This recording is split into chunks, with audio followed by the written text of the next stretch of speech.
Cette émission est un programme d'enseignement destiné aux jeunes scolarisés. Pour leur permettre d'en profiter pleinement, chers parents, merci de tenir éloignés des éléments de distraction, téléphone, télécommande et autres. Il est également recommandé de mettre l'élève dans des conditions propices à l'apprentissage. Avoir un cahier et un crayon à billes à portée de main serait bénéfique. Dans la mesure du possible, la surveillance parentale ou d'un tuteur peut s'avérer nécessaire. Bonjour, je suis M. Kowo, enseignant de mathématiques. Le cours d'aujourd'hui est destiné aux élèves de classe de terminale C et ceux de terminale E. Le cours en lui-même est intitulé « Application de l'espace ».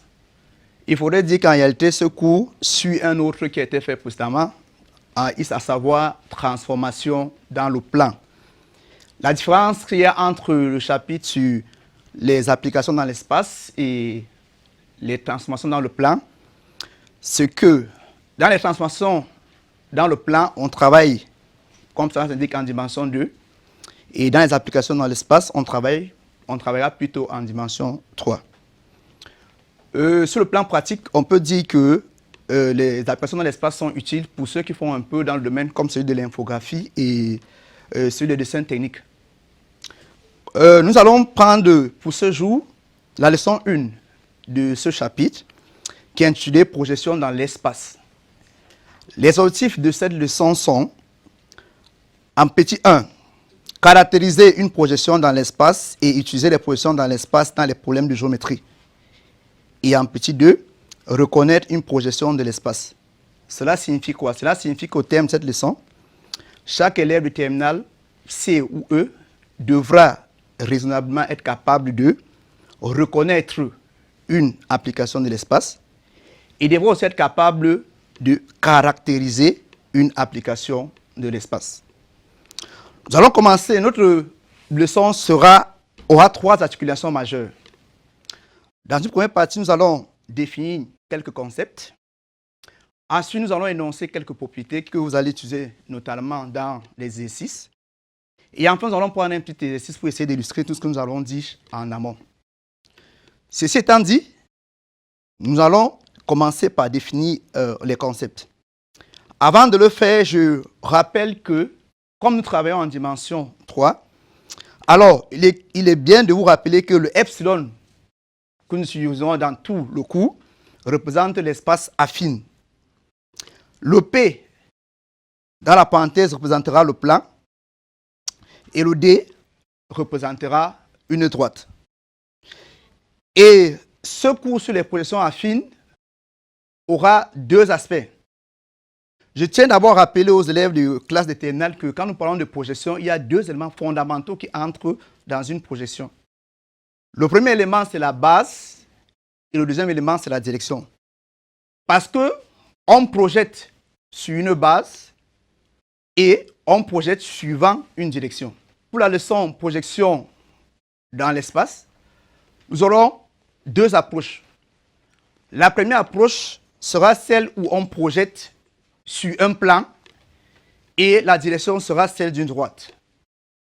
La deuxième approche sera celle où on projette sur une droite et la direction sera celle d'un plan, c'est-à-dire l'orientation sera donnée par un plan. Ceci étant dit, on peut donc revenir au niveau des définitions. La toute première, on appelle projection sur le plan P parallèlement à la droite D.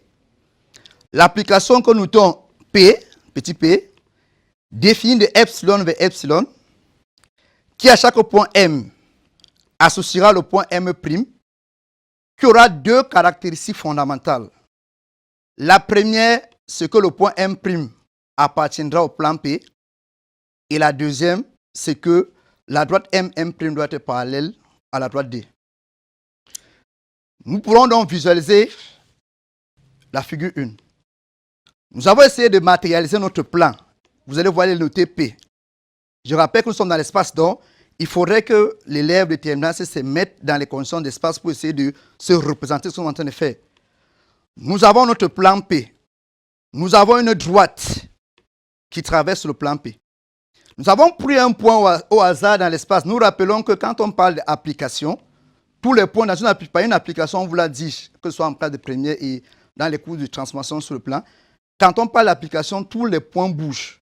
Donc, quand nous prenons un point au hasard dans l'espace, il est question, quand nous disons, nous le projetons sur le plan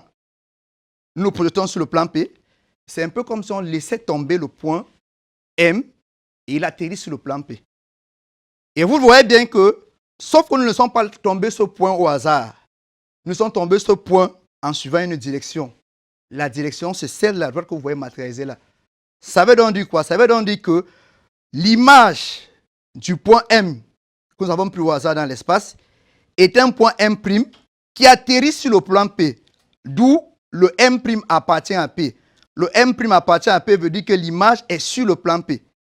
Et comme l'image est définie par rapport à la direction d'une droite, on peut donc remarquer que c'est clair qu'il faudrait que la droite M' soit parallèle à la droite D. Ceci est très important parce que si vous ne comprenez pas ce qu'on vient de dire là, lorsque nous allons entrer dans les activités, évidemment, vous serez complètement perdu. Parce que pour aborder un exercice, il faut déjà très bien maîtriser la définition. Je rappelle qu'ici, nous sommes en train de projeter sur un plan parallèlement à une droite. Et il y a deux éléments fondamentaux que vous devez garder en mémoire. La première, c'est que l'image du point est sur le plan. Et la deuxième, c'est que la droite formée par les deux, le point et son image, doit être parallèle à la direction de la droite qui oriente la projection. Ça, c'est pour le cas de la projection sur un plan parallèlement à une droite. Nous allons donc prendre la deuxième définition fondamentale. Ici, évidemment, il s'agira de projeter toujours un point pris au hasard dans l'espace, mais non plus sur un plan, mais plutôt sur une droite, et la direction sera donnée par le plan. Et la définition dit ceci. On appelle projection sur la droite D parallèlement au plan P l'application que nous notons Q définie de epsilon vers epsilon qui à tout point M associe le point M' tel que M' appartient à D et M' est parallèle à P. Vous voyez que ici, c'est le cas de la figure 2. Au niveau de la figure 2, le point M', c'est comme si on laisse tomber le point M plutôt sur une droite. Vous comprenez donc pourquoi nous avons cette fois-ci que le point M' appartient plutôt à la droite et non au plan comme à la figure 1. Donc ici, le point M' doit appartenir à la droite et la droite formée par le point M et son image M' doivent être parallèles cette fois-ci non pas à la droite mais plutôt au plan parce que c'est le plan qui oriente la projection. Voilà, en termes, on peut à la suite de cela donner un petit vocabulaire qui va nous aider certainement dans nos travaux futurs. Le premier, c'est par une projection P, le point M' est encore appelé projeté de M sur le plan P parallèlement à la droite D. Vous voyez que dans chaque fois dans mon énoncé, il y a deux éléments fondamentaux qui reviennent. La direction et la base. Donc quand vous dites M' est l'image de M par la projection, on peut aussi dire M' est le projeté de M sur le plan P parallèlement à la droite D. Si on revient donc dans le cas de la deuxième figure, on dira plutôt M' est le projeté du point M sur la droite D, mais plutôt parallèlement au plan P. Maintenant, le dernier vocabulaire. Parce que nous avons dit, pour ce cours de projection, il y a deux éléments fondamentaux qui sont la base et la direction. Lorsque la base est perpendiculaire à la direction, c'est-à-dire, nous avons dit à la première remarque que si P est perpendiculaire à D, alors nous retrouvons dans ce qu'on appelle simplement une projection orthogonale. Donc, si la droite M' est perpendiculaire au plan P, comme c'est le cas de la première figure, on dira simplement projection orthogonale sur le plan P. Si la droite M' est perpendiculaire à la droite D, comme c'est le cas de la deuxième figure, on dira simplement projection orthogonale sur la droite D. Et quand on dit projection orthogonale, on n'a pas besoin de spécifier la direction. Parce que tout le monde sait que c'est perpendiculairement à la base. Je rappelle que les appellations P et Q, c'est celles que nous adoptons pour ce cours. Ces appellations peuvent changer en fonction du cours que vous recevez.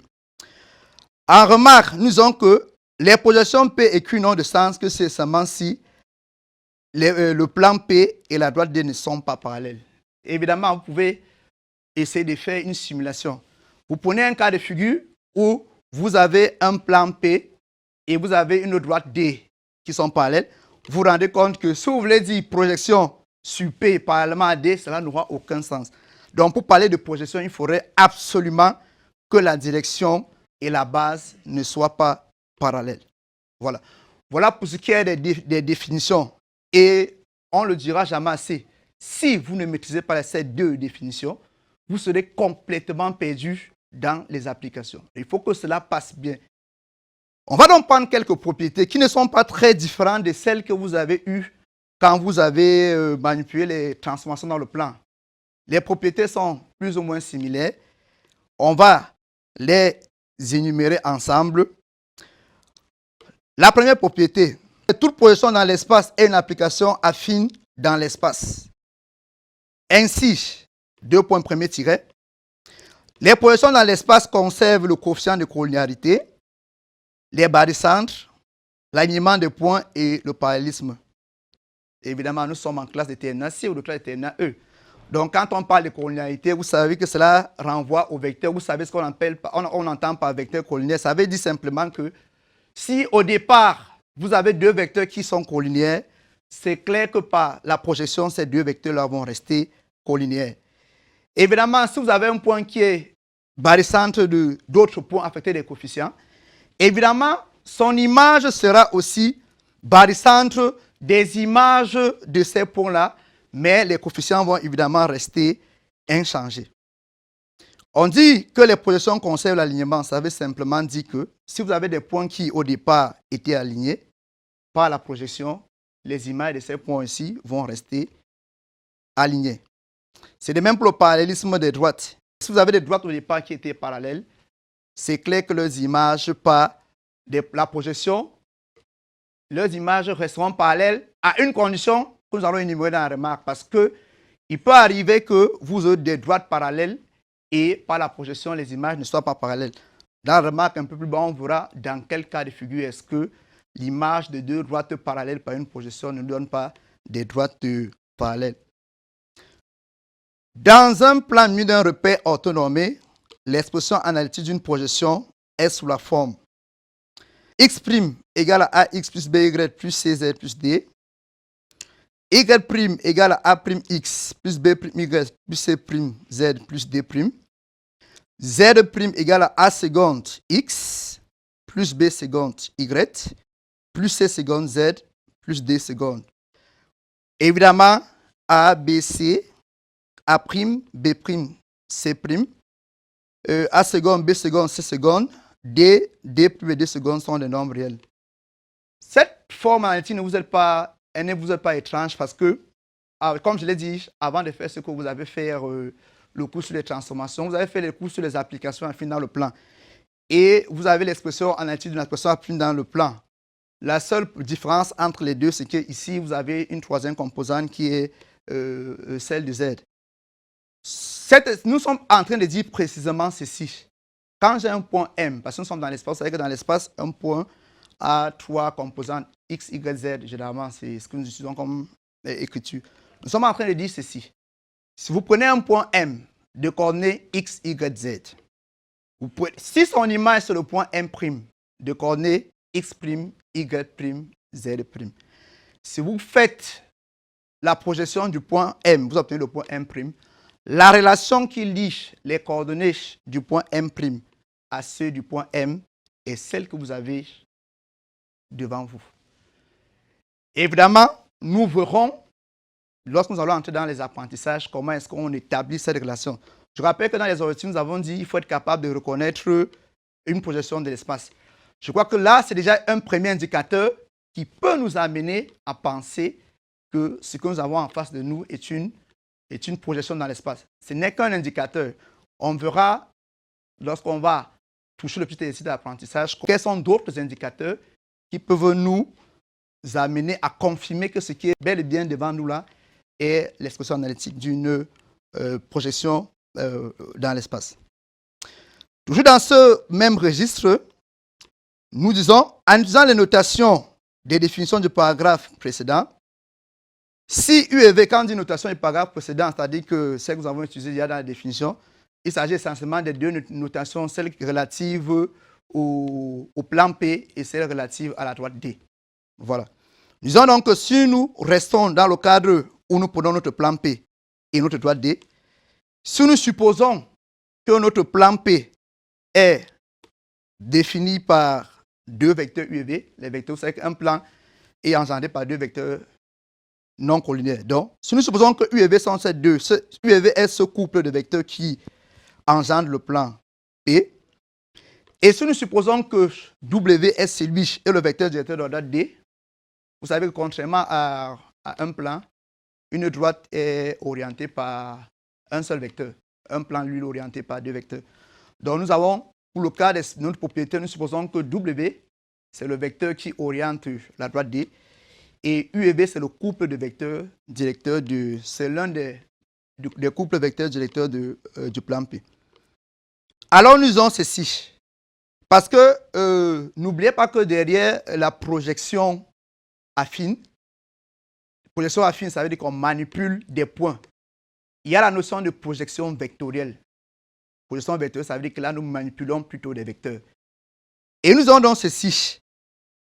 Si nous définissons, si nous appelons phi la projection vectorielle associée à la projection affine P, alors l'image de l'un des vecteurs directeurs du plan P par phi donnera ce même vecteur. Vous pouvez essayer de simuler. Si vous avez une base, vous faites une projection sur une base, vous prenez deux vecteurs sur la base. C'est clair que si vous essayez de chercher l'image du vecteur sur la base, l'image de ce vecteur sera le même vecteur. Donc nous avons donc dit phi de U sera égal à U et phi de V sera égal à V. Par contre, si nous cherchons l'image du vecteur directeur de la droite D par cette projection vectorielle phi, c'est clair que nous allons trouver le vecteur nul. Parce que comme le vecteur W est sur la droite, ou bien le plan est sur la droite qui oriente le plan P, je rappelle que là nous sommes dans le cas de la première définition. Nous sommes dans le cas de la première définition. Comme W, c'est le vecteur directeur de la droite qui oriente le plan P, c'est clair que si vous essayez de projeter W sur votre plan, vous aurez un point. Vous aurez un point. Par exemple, laquelle nous avons que l'image du vecteur W sera donc le vecteur nul. Voilà, ça c'est le cas, ça c'est le petit i était étroitement lié à la première définition. La première définition, le premier au grand 1. Par contre, le I2 sera étroitement lié à la deuxième définition, c'est-à-dire nous sommes dans le cas où nous faisons une projection sur une droite parallèlement à un plan. Mais nous maintenons nos vecteurs directeurs, à savoir le couple UV pour le plan et le vecteur W pour la droite D. Et nous disons ici que si nous appelons plutôt grand phi la projection vectorielle associée à la projection affine PQ, alors ici, l'image par grand phi du vecteur U et du vecteur V, ces images seront identiques et seront simplement égaux au vecteur nul. Pourquoi? Parce que dans ce cas de figure, c'est le plan qui oriente la projection. Si vous prenez donc deux vecteurs sur le plan, c'est clair qu'en les projetant sur la droite, vous allez trouver un point. Donc, on aura le vecteur nul. Par contre, l'image du vecteur W, qui est le vecteur de la droite qui est la base cette fois-ci, l'image du vecteur W sera le vecteur W lui-même. Voilà. Un autre point dans les propriétés, c'est de dire, par une projection qui transforme deux points A et B respectivement en deux points A' et B', la droite AB donne soit un singleton, soit une droite. Voilà. Tout à l'heure, je vous ai dit que quand on fait la projection, d'une droite,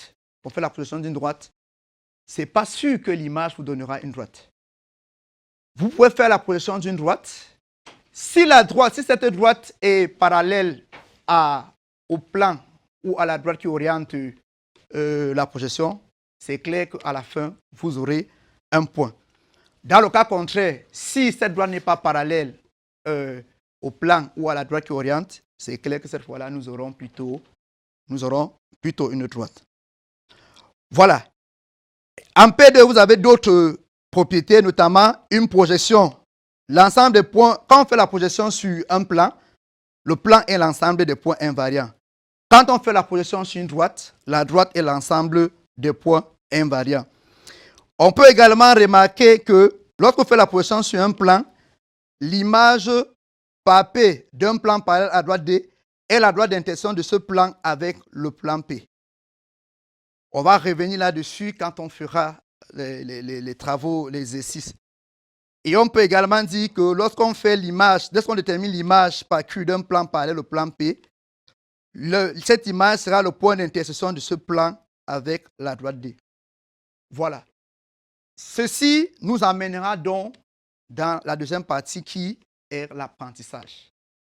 Nous vous donnons le temps de déguster un peu ce que nous venons de faire. Nous le reprenons dans un court instant pour la partie exercice d'application.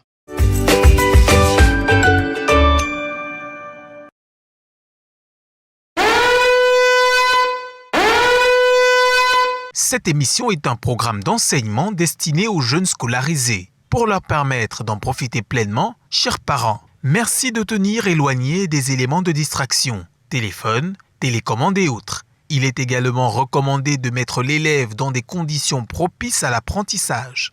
Avoir un cahier et un crayon à billes à portée de main serait bénéfique. Dans la mesure du possible, la surveillance parentale ou d'un tuteur peut s'avérer nécessaire. Voilà, il est question pour nous, dans cette suite, d'essayer de mettre en application ce que nous venons d'énumérer plus haut, en essayant de faire ressortir les deux objectifs fondamentaux de la leçon, à savoir reconnaître une application et être capable de représenter aussi une projection, autant pour moi. Le premier exercice est le suivant. Déterminer l'expression analytique petit a de la projection orthogonale sur le plan P d'équation x plus y plus z moins 3 égale à 0. Petit b de la projection orthogonale sur la droite D des représentations paramétriques que x égale à lambda, y égale à lambda et z égale à lambda, lambda étant un nombre réel. La première chose que nous remarquons ici, c'est qu'il s'agit des projections orthogonales. Donc, on n'a plus besoin ici de déterminer la direction parce que dès qu'on dit projection orthogonale, la direction est indiquée dans l'exercice. La deuxième chose que je voudrais dire avant de me lancer, c'est que cet exercice répond à la deuxième préoccupation, c'est-à-dire au deuxième objectif du cours, à savoir représenter analytiquement une projection affine. Le deuxième exercice est le suivant.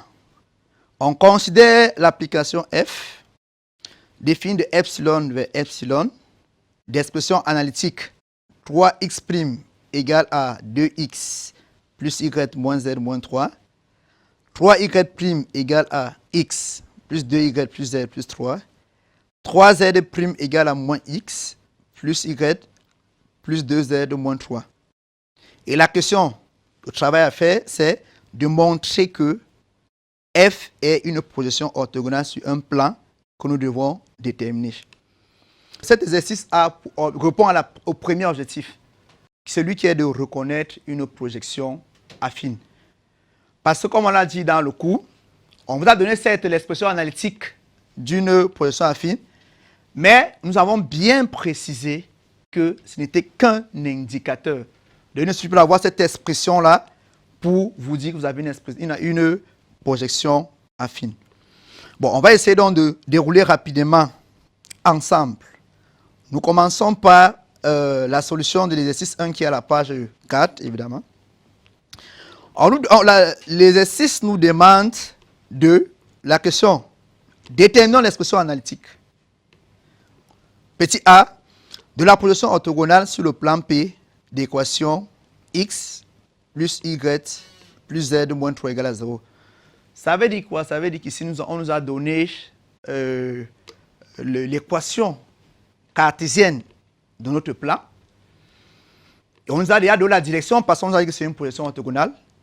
Et il est question pour nous donc de jumeler ce que nous avons fait dans le cours. Je rappelle qu'ici, nous sommes dans la première définition du cours. La première définition, c'est-à-dire la définition qui se trouve à la page 1. La définition qui se trouve à la page 1 de votre... Donc, cette définition nous a donné deux éléments fondamentaux quand on veut établir une projection affine. Donc, nous allons utiliser ces deux éléments pour essayer de retrouver l'expression analytique de notre projection. Voilà, ceci étant dit, il y a donc un souci de rédaction parce que vous savez que l'un des problèmes que nous rencontrons avec les élèves des classes d'examen de terminale C et D, c'est que parfois l'élève même maîtrise ce qu'il faut faire, mais au niveau de la rédaction, c'est un peu décousu. Il y a un souci de rédaction. Donc, nous attirons aussi votre attention sur la façon de rédiger. Parce que c'est important pour nous quand nous conjoignons vos copies. Nous voulons celle que vous trouvez, mais nous voulons que ce soit dans un format qui sera compréhensible à la fois pour les élèves et pour nous-mêmes.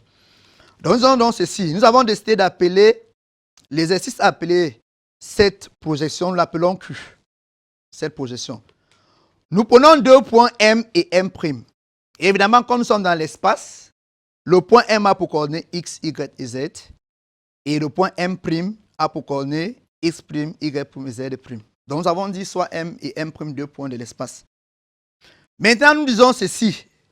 Nous choisissons les points M et M' de sorte que le point M' soit l'image du point M par l'application, la projection affine que nous avons appelée Q. D'où le Q de M égale à M'. Le Q de M égale à M' veut dire que nous avons choisi certes ces deux points M et M', mais nous décidons que le point M' soit l'image du point M par cette projection. Alors, voici notre rédaction. Q de M égale à M' équivaut à les deux éléments fondamentaux de la définition. Le premier, c'est que comme nous faisons la projection sur le plan, c'est clair que l'image doit être sur le plan. Ça, vous avez appelé relation 1. Et vous allez retrouver ça dans la définition, dans le cours. La deuxième, c'est que comme nous avons dit qu'il s'agit d'une projection orthogonale, alors c'est clair que la droite qui va lier le point M et son image sera une droite qui sera perpendiculaire au point P. Ce sont ces deux éléments qui vont nous aider à arriver à notre réponse. Alors, on va prendre succinctement la première et la deuxième. Nous commençons par la première. La première relation nous dit que le point M' appartient au plan P. Nous savons que le point M' a pour coordonnées X', Y', Z'. Et nous savons que le plan P a pour équation X plus Y plus Z moins 3 égale à 0. Alors, dire qu'un point appartient à un plan veut simplement dire que les coordonnées de ce point-là vérifient l'équation de ce plan. Alors, dire que le point M' appartient au plan P revient à dire que les coordonnées du point M', qui sont X', Y', Z', vérifient l'équation du plan P. Nous avons donc la relation X' plus Y' plus Z' moins 3 égale à 0. Là, nous venons d'expliquer la relation 1. Nous passons à la relation 2. Nous disons que dire que la droite MM' est perpendiculaire au plan P veut simplement dire que le vecteur MM' est un vecteur qui est collinéaire à tout vecteur normal au plan P. Et nous avons par exemple défini un vecteur. Vous savez qu'un plan a une infinité de vecteurs normaux, mais nous avons pris en l'occurrence un, qui est le vecteur n de coordonnées 1, 1, 1. Vous ne me demanderez pas comment on l'a obtenu. L'équation du plan P est devant vous. Vous savez qu'un plan a pour équation AX plus BY plus CZ plus D égale à 0. Et que dans cette relation-là, un vecteur normal a pour coordonnées A, B et C.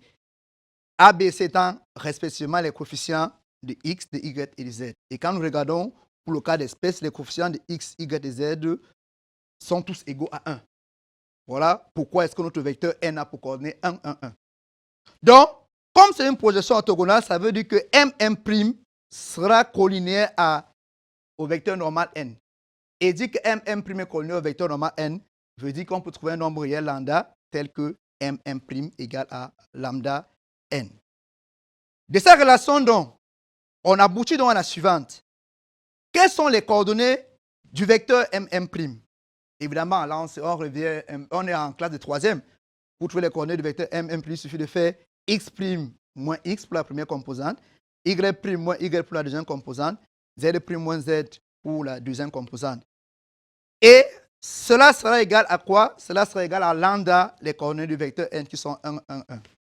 On peut donc avoir donc la relation x' moins x égale à, vous savez que le lambda va multiplier chacun des coefficients du vecteur n. Donc on aura donc x' moins x qui sera égal à lambda fois 1 qui est lambda. On aura y' moins y qui sera égal à lambda fois 1 fois de plus qui est égal à lambda. Et enfin, on aura z' moins z qui sera égal à lambda. De ces relations, on peut donc exprimer x', y' et z' en fonction de x, y, z. Qu'est-ce que nous recherchons en fait? Nous recherchons lambda. Parce que nous venons de donner une équation paramétrique quand vous regardez, j'ai noté S. C'est une équation paramétrique. Nous avons pu donner une relation entre x' et x, y', y et z' et z, mais sauf que dans cette représentation, nous avons encore un paramètre. Or, quand nous voulons représenter, nous voulons une écriture, une expression analytique, il ne faudrait pas qu'on ait des paramètres. Donc, notre objectif ici maintenant, c'est de faire disparaître le paramètre et de ne rester qu'avec des x, y et z. Et ici, nous avons choisi d'exprimer x, y' et z' en fonction des autres. Pourquoi? Parce que nous avons déjà une relation 1 où on pourra simplement remplacer ces différents paramètres, ces différents inconnus et tirer la valeur de lambda. Et c'est ce que nous faisons un peu plus bas. Ça nous amène, nous rappelons que x' plus y' plus z' moins 3 égale à 0. Ça nous amène à remplacer aisément x' par sa valeur. On en termine C quand même. On remplace y' par sa valeur, z' par sa valeur. Et on aboutit à une relation du genre lambda égale à 1 tiers facteur de moins x moins y moins z plus 3. Maintenant, tout ce qui nous reste à faire, c'est de remplacer lambda dans S. Regardez bien, j'ai pris la peine de marquer S. Parce que S devait être achevé s'il n'y avait pas de paramètre lambda. Donc, nous revenons dans S. Nous remplaçons lambda par sa valeur, ce qu'on appelle substituer. Et après simplification, nous obtenons notre expression analytique qui est x' égale à 2 tiers de x moins 1 tiers de y moins 1 tiers de z plus 1. Y' égale à moins 1 tiers de x plus 2 tiers de y moins 1 tiers de z plus 1. Z' égale à moins 1 tiers de x moins 1 tiers de y plus 2 tiers de z plus 1.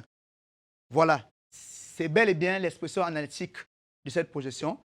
Et si vous êtes un peu curieux, vous allez voir que c'est bel et bien sous la forme AX. Sur la forme qui avait été donnée, présentée à la page 2, on revient par-dessus, sur la forme AX, BY plus Z, dans la forme d'une expression analytique d'une projection affine. Voilà. Donc là, nous avons répondu à l'un des objectifs du cours à travers cet exercice. Nous prenons le petit b, c'est la même chose. Sauf que, au lieu de faire une projection orthogonale sur un plan, nous faisons plutôt une projection orthogonale sur une droite. On définit les points comme on l'a fait précédemment. Et si nous avons plutôt P de M égale à M', nous renvoie plutôt à M' appartient à D parce que nous faisons une projection sur D et non sur P. Et évidemment, M' orthogonale à D. Et nous prenons donc la première relation. Dire que M' appartient à D veut simplement dire que les coordonnées de M' vérifient l'équation paramétrique qui a été donnée. À savoir, x' sera égal à lambda, y' sera égal à lambda et z' sera égal à lambda. Ça, c'est pour la première relation. Maintenant, pour la deuxième relation, nous avons MM' perpendiculaire à U. MM' perpendiculaire à U veut dire simplement que le vecteur MM' scalaire un vecteur directeur de la droite U sera égal à 0. pouvez faire une simulation. Si vous avez une droite et si vous avez une autre qui est perpendiculaire à cette droite-là, c'est clair que les vecteurs directeurs des deux droites seront orthogonaux. Ça se manifeste par le fait que, ça se traduit par le fait que l'opposé scalaire sera égal à 0.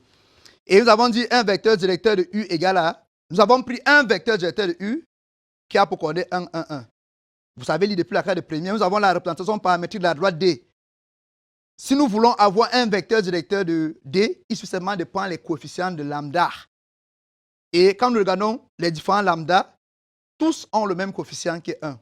C'est la raison pour laquelle notre vecteur U a pour coordonnée 1, 1, 1. Quelqu'un d'autre aurait pu prendre un autre vecteur, on aboutirait à la même chose.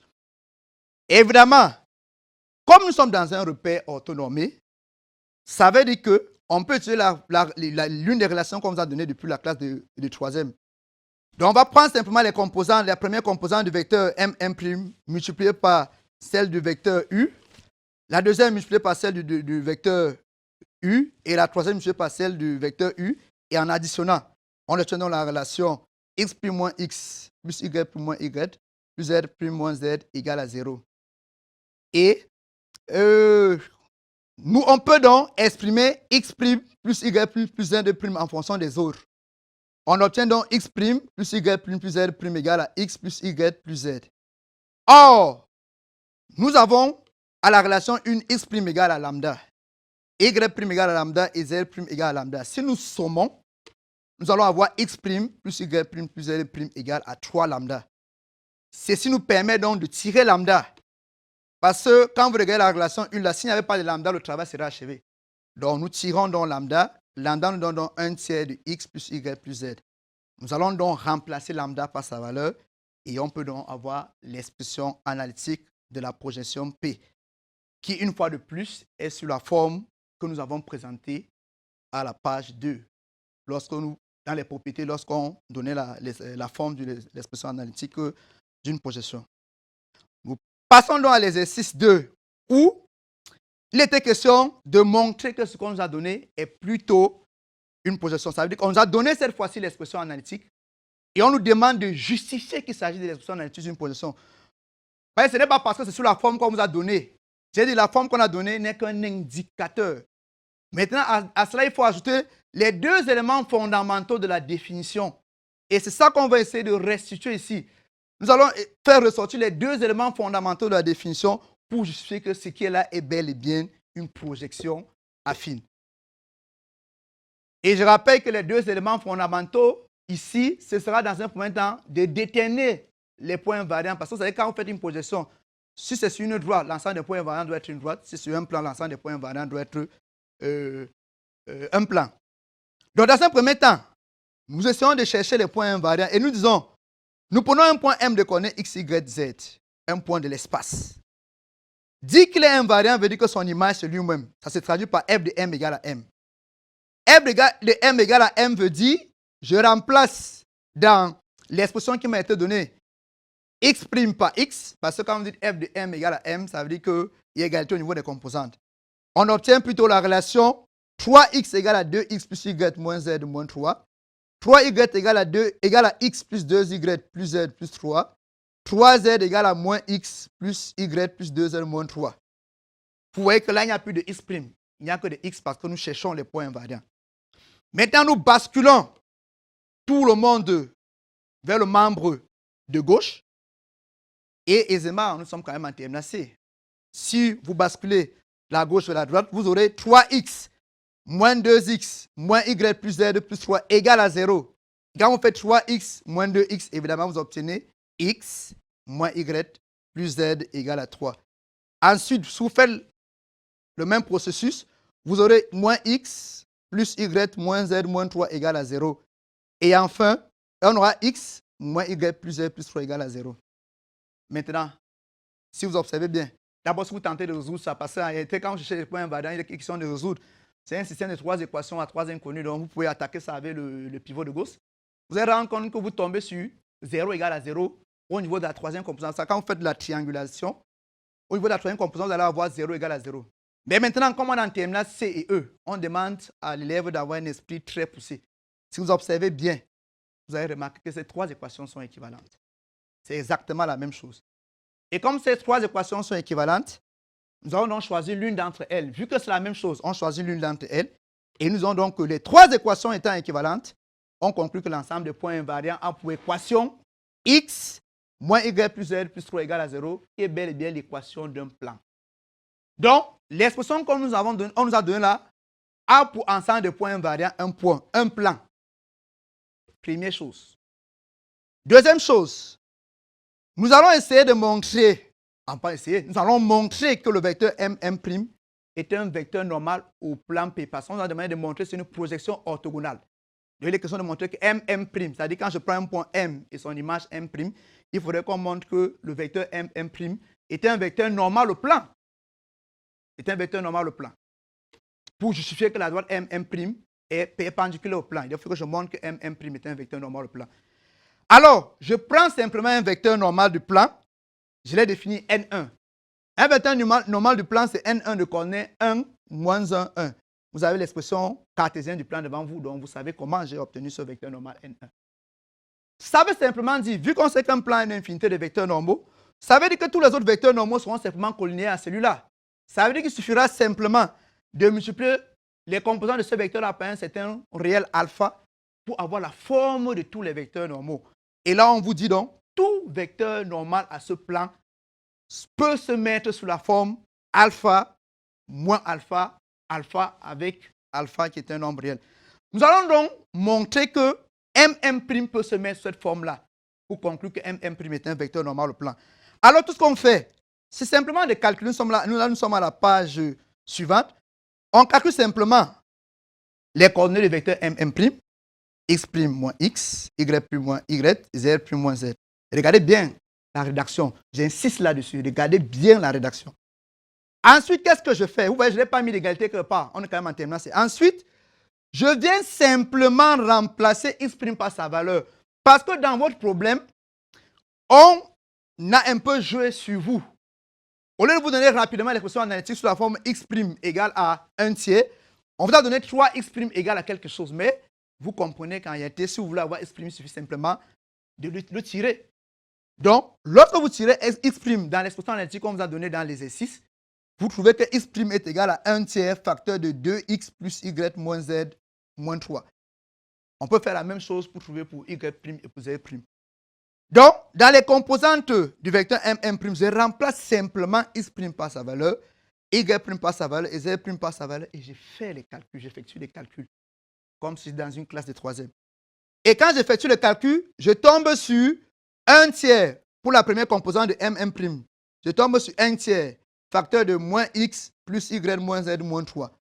Pour la deuxième composante, en mettant moins 1 tiers en facteur, j'obtiens moins 1 tiers facteur de moins x plus y moins z moins 3. Et pour la troisième composante, j'obtiens 1 tiers facteur de moins x plus y moins z moins 3. Si je pose alpha, parce que x, y, z étant des nombres réels, c'est des nombres réels. Donc, si je pose alpha égal à 1 tiers facteur de moins x plus y moins z moins 3, il est clair que j'obtiens M' égal, et M' sera sous la forme alpha moins alpha et alpha, qui est bel et bien la forme d'un vecteur normal du plan P. Voilà la deuxième relation. La première relation, nous avons montré que l'ensemble des points invariants, c'est un plan. La deuxième, nous avons montré l'ensemble des points invariants et que le vecteur M' est un vecteur normal au plan. Il nous reste simplement montrer, comme nous faisons une projection sur le plan, il suffit de montrer que M' appartient au plan P. Alors, qu'est-ce que je fais? Je prends simplement les coordonnées du point M'. Je remplace dans l'équation du plan P qui est connue. J'effectue tout simplement mes calculs sans affirmer au départ que c'est égal à 0. Regardez bien la méthodologie, vous regardez ça à l'écran. Vous voyez bien que je remplace x', y', z' par leur valeur, j'effectue le calcul et j'obtiens 0. Ça me permet de justifier que le point M' appartient au plan P. Voilà, les trois éléments étant réunis, je peux donc conclure que P est bel et bien une projection affine. Sur ce, je vous remercie et à nous revoir dans la suite.